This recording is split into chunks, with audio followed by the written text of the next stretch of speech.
Hello friends, I am here with my channel Solving Questions with Gauri ma'am.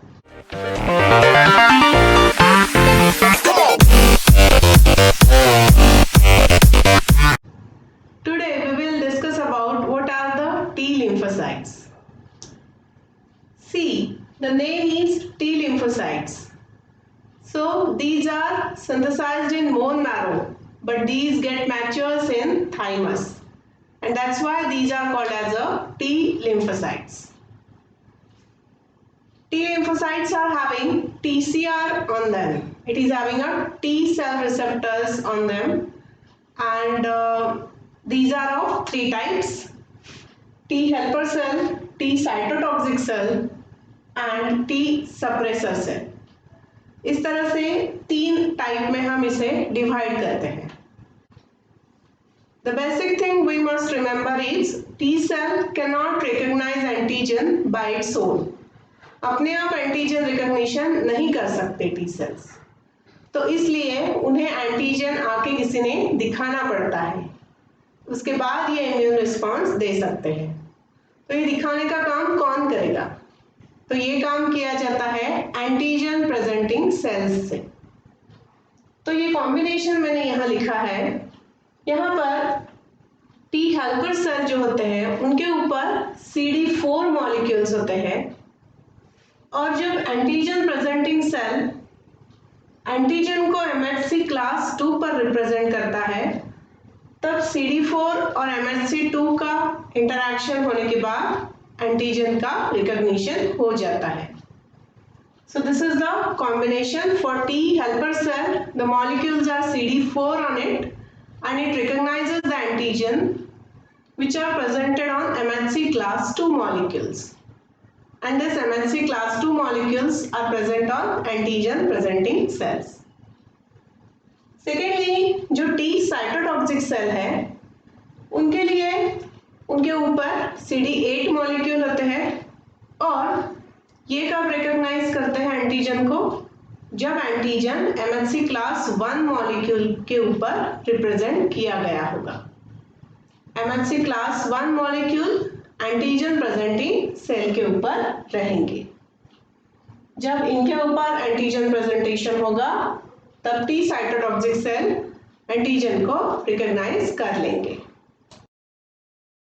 अब यहाँ पर MHC class 1 और MHC class 2 है.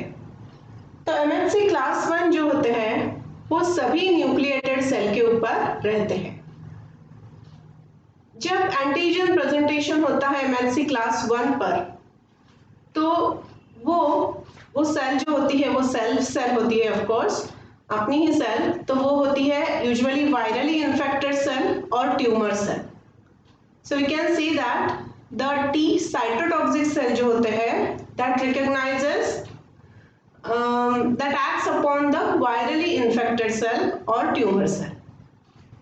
इसके इंटरैक्शन के बाद T cytotoxic cell CTL form करती है, जिसे हम साइटोटॉक्सिक टी लिम्फोसाइट कहते हैं, और उसके बाद वो इम्यून रिस्पांस देकर वायरली इन्फेक्टेड सेल को किल कर देती है. In case of T helper cell, ये जो MHC क्लास 2 मॉलिक्यूल्स है ये कौन से सेल्स पर रहते हैं? तो ये रहते हैं एंटीजन प्रेजेंटिंग सेल्स के ऊपर. तो एंटीजन प्रेजेंटिंग सेल के लिए काम करने वाले सेल्स जो होते हैं उनमें डेंड्राइटिक सेल आते हैं, कभी कभी B cell can act as a APC. उसके बाद मैक्रोफाज जो है वो फैगोसाइटोसिस करते हैं और उसके बाद वो एंटीजन को प्रेजेंट करते हैं. तो इस तरह से MHC क्लास 2 जो होते हैं तो वो प्रोफेशनली जो एंटीजन प्रेजेंटिंग सेल की तरफ काम करते हैं उनके ऊपर होते हैं. जब MHC क्लास 2 पर एंटीजन प्रेजेंटेशन हो जाएगा तब टी हेल्पर सेल से रिकॉग्निशन हो जाएगा. इस रिकॉग्निशन के बाद टी हेल्पर सेल साइटोकाइन्स नाम के प्रोटीन सीक्रेट करते हैं, जिसकी वजह से इम्यून सिस्टम के ऑलमोस्ट सभी लीनिएज के सेल्स को एक्टिवेट किया जा सकता है. It may be a humoral immunity और it may be a cell mediated immunity. तो इस तरह से टी हेल्पर सेल जो होते हैं वो बहुत इंपॉर्टेंट होते हैं as far as immune system is concern. तीसरे आते हैं टी सप्रेसर सेल। इनके बारे में हम कम जानते हैं, मगर ऐसा सोचा जाता है कि T suppressor cells are there to suppress the immune response given by cell mediated branch as well as humoral branch of the immune system.